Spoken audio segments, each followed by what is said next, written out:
So you mentioned twice you've had good managers and some bad managers. But for some reason, we tend to learn a lot from the bad managers. And every once in a while, there's that mentor, the good one, that we really look up to that really made an impact. But it seems to be like there's one of those. There might be two, but it seems like there's 3 or 4 bad managers. So who have you learned more from? I would say it's definitely a combination, because there's people that I look up to or I looked up to them at the time. And now I look back on things and I say, you know what? Maybe I held them in too high regard. But also at the time, I looked at them as they knew it all, right? They're the best. And there's also people that I look at and I had challenges with, that I look back now and I'd say, I understand why they did those things. And there's even things I do now where I say, man, I made the same decision they would have made in that situation. And I think there's, with people being people, they're going to make mistakes. We all do. We all make mistakes. And I think there's a challenge with separating your personal identity from your professional persona. And some of the people that I looked at as they did some amazing things in business, maybe their personal life was a little rocky. Mm-hmm. So you have to say, okay, I want to take the good from this experience or what I learned from these folks, and you have to leave the bad.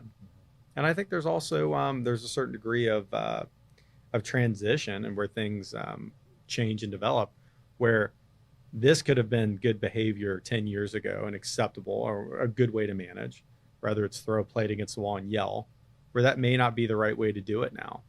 So you have to take all those things and make them relative to now. Yeah, because you touched on being humble, and as I'm listening to you talk about it, and I'm like, okay, I know what's going through his mind right now. Aren't you also processing the moments that I could have done that better? Every day. I think about the people who managed me, right? Man, I would have been really hard to manage. And how tough that was. Man, I would have been hard to manage because I had my own ideas. I didn't listen. Like that was just I listened. And I think one thing too, you fix on a couple people that you're going to listen to. And I think organizations have layers, right? And I've been the type of person I look at, whether it's the owner of the company or a director or whatever, and I identify with that person, I'm going to listen to that person. But there can be a layer in between that I'm just not going to listen to that person. I look back on it now, I'm like, wow, I really gave that person a hard time. Who would the Tyler have wanted me to be then? Like, why is there something that could have been done? Like, even though Tyler didn't want to listen to anybody, who would he have listened to? And what would that person have looked and sounded like? It's like, that's the moments that we can have these big growth moments. I don't think we're going to hit a home run with everyone, but if we really try to be humble and say, hey, we're on a level playing field with everyone, I think there's some big things that can come from that through this reflection, through a calmness. Listen, if somebody's just being an asshole and they're just not willing to do the work and do a good job, listen, that can't stand.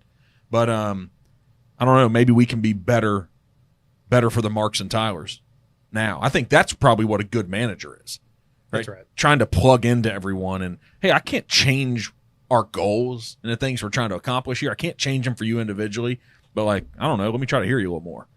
That's right. Let me get a little buy-in here. What do I need to make you feel from me that makes you want to do this with me better? Right. Right. Well, I think it's establishing a relationship with your team, right? And then culturing an environment where they're going to speak up, where they're going to give you an idea. And that's the goal, right? That's where we're really producing.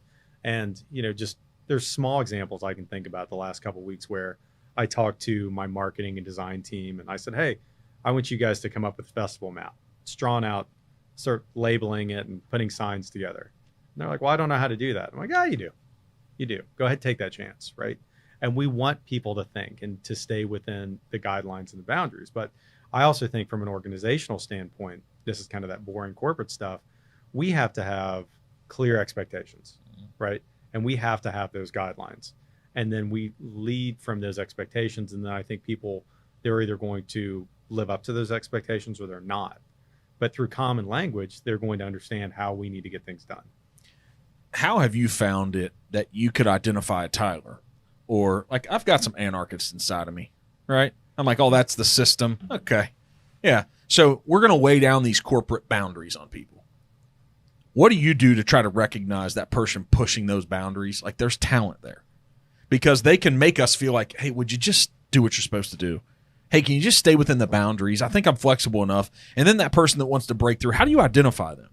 And how does somebody who's responsible for so much, running a company, such a big event, how do you allow that to grow? I think it goes back to our time, right? Being able to give your team enough one-on-one face time to understand that person, get to know that person, but also get them comfortable enough to be who they are around you. And I think that just, it sounds funny to say it takes time, but it does. And then if you're monitoring that organization right, if you're being that good traffic controller, you're going to see that change. You're going to see that talent rise to the top. And then you have to, from my standpoint, that's where I want to develop that talent and protect that talent. Mm-hmm.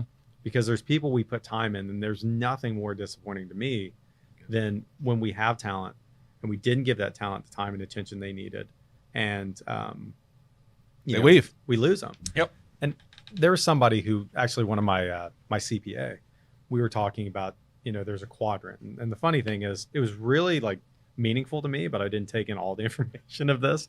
But basically, it said, hey, there's 4 different areas that we want to focus on, right? And that's basically, you have the things you have to do, the things you want to do, and the fires that you have to put out, and then there's innovation and growing the business. And most of the time, we should be spending 60% growing the business, and the other things get broken down in a different percentage. But we're spending so much time fighting fires, right? And I think a lot of organizations suffer from this, is we give a lot of time to the folks who are troubled and who are underperforming, because we're trying to coach and get them better, and we're following up. And then some of the people who are doing a great job, we're not recognizing that. Because they're getting the job done. Because they're getting the job done, right? So it's develop our good talent. And, if it is a fire that keeps on reoccurring and a problem, like you said, let the damn thing burn. We got to burn it. We got to pick that weed out. Yeah, man. And those are things that I think, even from when you start a new business, one thing I've noticed, I operate differently because it's mine. I have a different level of anxiety. I had a slower reaction process, right? Before, I was one of those directors or VPs who said, hey, hire slow, fire fast. Now I hang on to people and I say, hey, let's try to work with them. Let's talk to them. Do they fully understand, right? I was having a conversation with my culinary director on the way over here, and he was kind of telling me a challenge story about an employee. And I was like, do they understand? And he's like, Tyler, they're drinking after work. I'm like, I guess they understand. So it's but maybe they don't. Maybe they don't, right? Maybe we need to have that conversation. Maybe their brain doesn't trigger to think this is a problem. Right. And I think you have to have the hard conversations. Yeah. And when you have those hard conversations, the anxiety goes away. Yeah, man. Right. And my father actually said something to me the other day, and he goes, people don't know what's in your head. You have to tell them. Right. And we sit there and we look at people, and I'm like, why don't they get it? And then you think about it, you're like, well, did I have that conversation with them? And to me, that's what it's all about. It's you really do have to lead. You have to lead. You have to give them that clear direction.